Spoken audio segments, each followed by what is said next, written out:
Era una tarde cualquiera en la oficina cuando llegó el correo electrónico. El tema, ideas de cumpleaños. Pensé que era una invitación a cenar o como mucho un pedido de flores. Pero no. Era una lista de regalos que parecía un catálogo de lujo con mi nombre al lado de cada artículo entre paréntesis, un viaje de $15.000, un coche nuevo y pendientes de diamantes. Releí el texto 2 veces, esperando que los números fueran un error. No lo eran. Mis padres querían que yo pagara por todo. Mis manos empezaron a temblar y sentí el calor de la indignación subiendo por mi cuello. Pero ese correo electrónico fue solo el comienzo. Mi nombre es Amelia Hart, tengo 37 años y si me conocieras hace 5 años, nunca imaginarías que hoy tendría un negocio de muebles antiguos con entregas en todo el país. En ese momento yo era una mujer recién divorciada y arruinada que trabajaba 12 horas al día para mantener a flote una pequeña tienda. Hoy tengo 2 ubicaciones, una sólida base de clientes en línea y más dinero del que jamás soñé. Pensé que el éxito traería paz.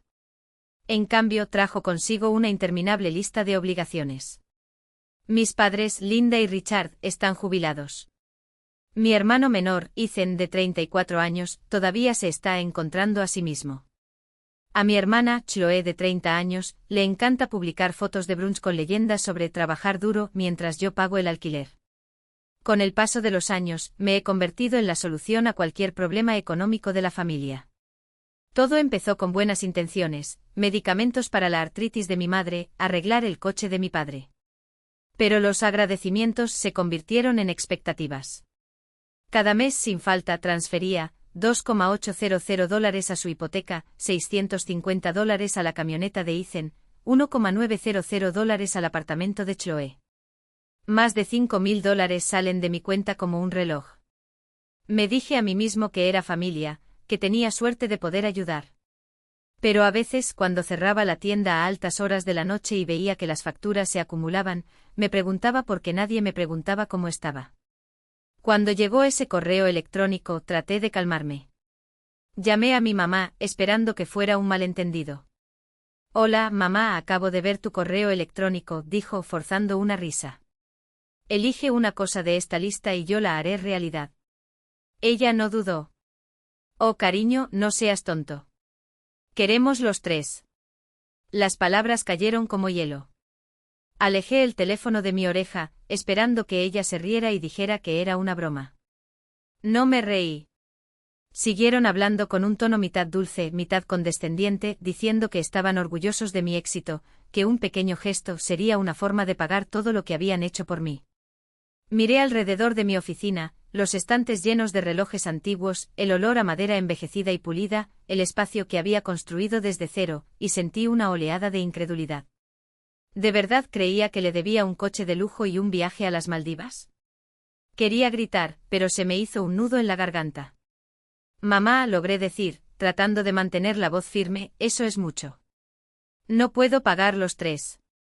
Por favor, elige uno. Silencio. Luego un suspiro agudo. Amelia, dijo con voz repentinamente fría, después de todo lo que hemos hecho por ti, no puedes hacer esto por nosotros. Mi estómago se revolvió. Conocía ese tono, el arma de la culpa que todo hijo de padres manipuladores reconoce.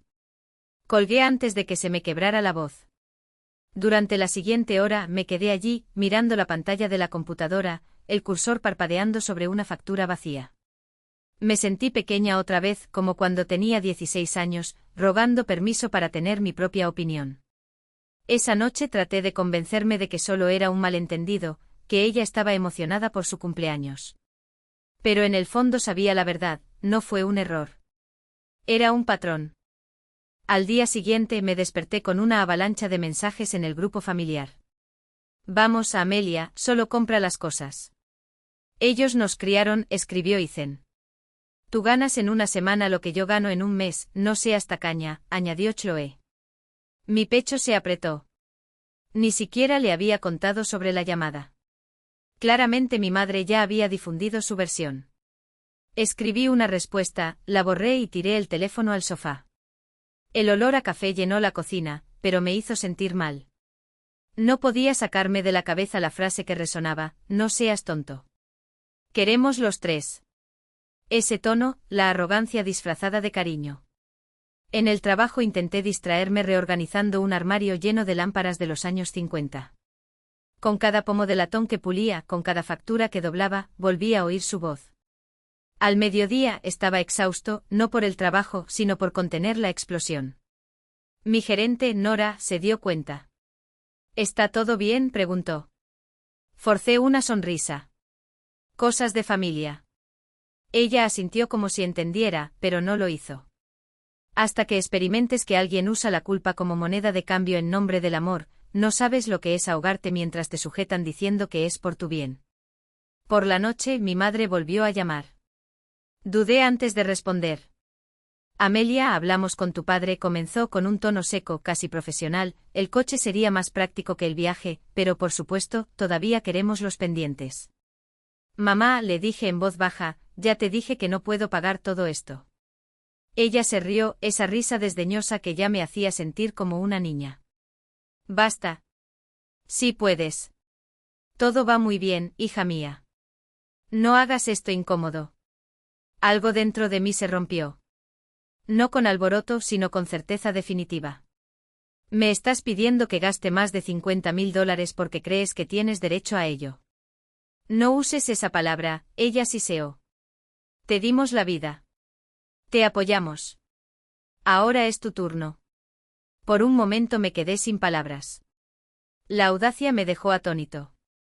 Mamá, no pagaste mi universidad, ni mi tienda, ni mi alquiler cuando comencé. Lo construí todo yo solo. Ya basta, me interrumpió. Has cambiado. El dinero te ha vuelto arrogante. Cuando colgué me temblaban las manos. El celular volvió a vibrar, más mensajes, más culpa.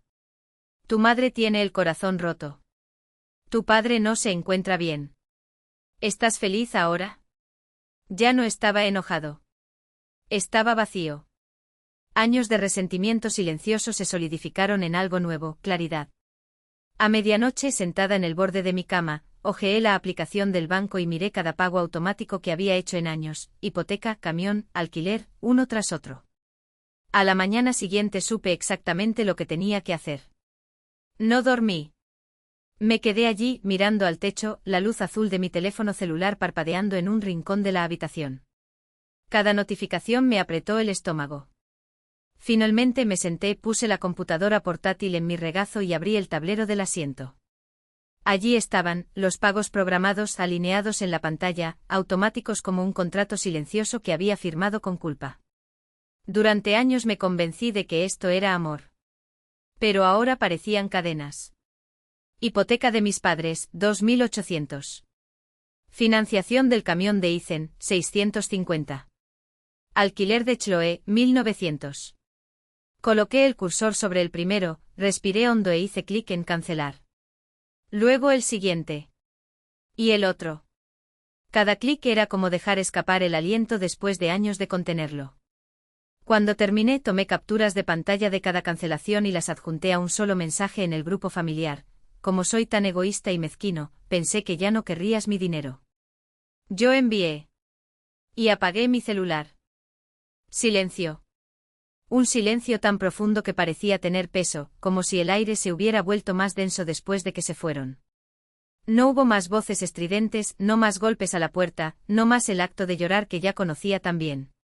Solo yo, el eco de mi propia respiración y la certeza de que por primera vez en años, esa casa era verdaderamente mía. Fui a la cocina, me serví una copa de vino y me senté a la mesa, mirando los reflejos de las luces de la calle bailar en el líquido ámbar. No hubo culpa. No había ninguna duda. Solo una inquietante quietud, como si finalmente hubiera cerrado una puerta que siempre había estado entreabierta, dejando entrar corrientes de aire frío. Mi teléfono celular vibró en el mostrador, otro mensaje, otro audio, otro intento de arrastrarme de nuevo a la vorágine. No lo toqué. En cambio, levanté mi copa en un brindis silencioso por mi propia libertad. A la mañana siguiente el sol entró por la ventana como si nada hubiera cambiado. Y en cierto modo, no hubo nada. El mundo no colapsó. Mis padres no desaparecieron endeudados. Chloe no fue desalojada. Isen no se quedó sin el camión. Simplemente por primera vez tuvieron que afrontar las consecuencias de sus propias decisiones. ¿Y yo? Me desperté sin sentir como si mi pecho estuviera siendo aplastado por una roca.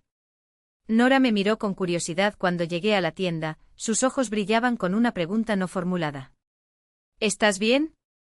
No necesitaba responder. Ella vio la respuesta en la forma en que organicé los estantes, en cómo atendí a los clientes sin la sombra de distracciones, en cómo me reí de un chiste tonto del repartidor. «Te ves diferente», dijo finalmente. Encendedor. Sonrisa. Es curioso cómo solo nos damos cuenta del peso de las cosas cuando finalmente las dejamos ir. Pero como siempre, la tranquilidad fue una invitación para que regresaran. Esta vez no fueron mis padres. Era el coro de los demás, los primos, las tías, los amigos de la familia que se sentían con derecho a dar su opinión sobre una vida que no era la suya. Amelia, tu madre está devastada. Estás avergonzando a la familia. ¿Cómo puedes hacer eso después de todo lo que han hecho por ti? Leo los mensajes uno a uno sin prisas, como quien hojea un libro de cuentos que ya sabe el final. Ninguno mencionó los años en los que renuncié a las vacaciones, a los sueños, a una vida propia para apoyar los caprichos de otras personas. Ninguno de ellos me preguntó si estaba bien. Hasta que llegó su cumpleaños. No hubo llamada, no hubo invitación, ni siquiera hubo un agradecimiento tardío. Pero por morbo abrí Facebook. Allí estaba, una foto borrosa de una mesa llena de platos de papel, globos de supermercado y sonrisas forzadas. Una simple celebración para dos padres increíbles, decía la leyenda de Chloe, con una desaprobación tan obvia que casi se podía escuchar el dramático suspiro a través de la pantalla. Risas. No por la ridiculez de la escena, sino por la ironía. Podrían sonreír sin las Maldivas. Podrían reír sin joyas. Después de todo podían vivir, solo que no querían admitir que siempre tuvieron esa opción. Pasaron 2 meses. 2 meses de silencio rotos solo por los rumores que me llegaban como ecos de un pasado lejano. Están teniendo problemas para pagar su hipoteca. Chloe consiguió un segundo trabajo. Ethan está vendiendo la camioneta. Cada dato era como una confirmación de que sí, el mundo seguía girando sin mi sacrificio. Y por primera vez no me asustó. De lo contrario. Era como ver una película que has visto demasiadas veces, conoces cada escena, cada diálogo, y esta vez, finalmente, ya no estás en ella. Hasta que un jueves por la tarde encontré su viejo Honda estacionado frente a mi puerta. Mis padres bajaron del auto con expresiones que oscilaban entre la desesperación y la ira reprimida. Amelia, empezó mi padre con la voz ronca, como si hubiera ensayado esas palabras 100 veces. Necesitamos hablar. Me crucé de brazos apoyándome contra el marco de la puerta. ¿Acerca de? La pregunta salió seca, sin margen de negociación. Mi madre tragó saliva y sus dedos retorcieron la bolsa como si fuera un talismán. No podemos pagar la hipoteca. El banco embargará la casa. Los miré. No con lástima. No con odio. Solo con claridad cristalina, como si finalmente los estuviera viendo sin la lente distorsionada de la culpa. Qué interesante, dijo su voz demasiado tranquila para el pánico que bailaba en sus ojos. Porque durante los 3 años que pagué esa hipoteca, ustedes deberían haber ahorrado $100.000. ¿Dónde está este dinero? Mi padre miró hacia otro lado. Tuvimos gastos. ¿Qué gastos? Insistí, dando un paso adelante. También pagué tus facturas médicas. Las cartas. Las vacaciones. ¿Qué más había? Silencio. Mi madre frunció los labios y las lágrimas, y siempre lágrimas, comenzaron a fluir. No ahorramos tanto como deberíamos. Luego vender la quinta, dijo, como sugiriendo que cambiaran de canal. Su cabeza se levantó bruscamente como si la hubiera abofeteado. No venderemos. Es nuestro plan de jubilación. Bien, respondí abriendo la puerta de la casa. Porque si no venden, tendrán que jubilarse antes de lo previsto. Amelia, por favor, suplicó mi padre con la voz quebrada. Vamos a perderlo todo. No, corregí y sujeté el mango con firmeza. Solo perderán una cosa, el acceso a mi dinero. Mi madre sollozaba ruidosamente, teatralmente, como si estuviera en un escenario y no en mi acera. No tienes corazón. No estuve de acuerdo, dando un paso hacia adentro. Ahora tengo uno. Y por primera vez golpea solo para mí. Cerré la puerta. Lo cerré. Y al otro lado solo oí el viento entre los árboles, ni gritos ni golpes, ni ningún último intento de hacerme doblar. Porque al fin y al cabo, ya no quedaba nada que negociar. Conseguí un segundo trabajo en una cafetería, donde el olor a granos tostados se mezclaba con el sudor de mi esfuerzo. Ethan comenzó a trabajar turnos adicionales en el almacén y sus manos se volvían más gruesas cada semana. Mis padres, a su vez, pusieron en venta la casa de campo, aquella escapada de fin de semana que siempre había servido más de fondo para fotografías que de hogar. Lo vendieron por 85.000, exactamente lo que hacía falta para pagar la hipoteca. Ya no era venganza. Era justicia, el universo realineando las piezas que ellos mismos habían estropeado. Una tarde, mientras pulía un juego de espejos victorianos en el escaparate de una tienda, el teléfono vibró. Era Ethan. Oye, dijo con la voz vacilante como si las palabras fueran pesadas. Solo quería decirte que tenías razón. Sobre todo. Cerré los ojos por un segundo, sintiendo el nudo en la garganta. Yo era un vago. Te dejé llevar todo porque era más fácil. Lo siento. Respiré hondo antes de responder, manteniendo mi tono firme, pero sin la dureza de antes. Te lo agradezco, Ethan. En verdad. Continuó como si necesitara llenar el silencio con algo concreto, ahora trabajo los fines de semana. Es difícil, pero está bueno, ¿sabes? Por primera vez siento que he ganado algo. Y luego por primera vez en meses sonreí sin amargura. Estoy orgulloso de ti. Un suspiro al otro lado de la línea. Gracias, murmuró. Y no te culpo por interrumpirnos. Hiciste lo que tenías que hacer.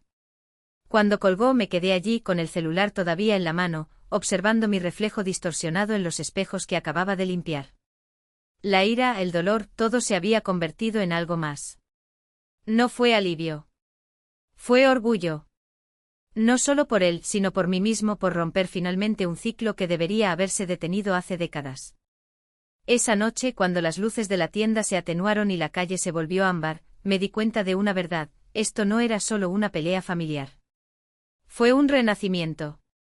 Meses después me enteré por una tía que mis padres habían cerrado la venta de la casa de campo. Usaron el dinero para pagar su deuda y por primera vez abrieron una cuenta de ahorro, modesta pero real. Ahora vivían dentro de sus posibilidades. Nada de cenas caras ni compras impulsivas los fines de semana. Solo una existencia tranquila y sostenible. Chloe mantuvo su trabajo en la cafetería mientras ascendía en la empresa.